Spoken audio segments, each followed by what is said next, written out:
Chairman Punjab agriculture marketing regulatory authority Ahmed Saeed Malik और DG पामरा Tarak Basra ने दौरा सरगोदा के दौरान सदर अंजुमन आड़तियान साजिद हुसैन ताडर के हमरा अंजुमन आड़तियान गला मंडी सरगोदा में आड़तियों के साथ मीटिंग की। मीटिंग में चौधरी अब्दुल रज़ाक डिलो, मलिक शोएब अवान, मिर्जा मोहम्मद लियास बेग, जनरल सेक्रेटरी आड़तियान आमर रजा और अंजुमन राइस ब्रोकर एसोसिएशन गला मंडी सरगोदा के सदर शेख मोहम्मद अशरफ समेत गला मंडी के नुमाइंदगान मौजूद थे।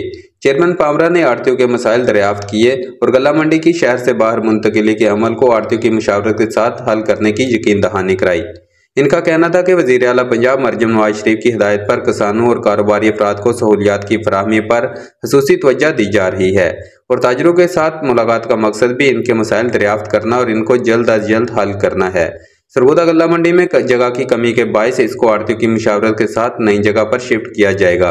इस मौका पर उन्होंने गल्ला मंडी में पौधा भी लगाया।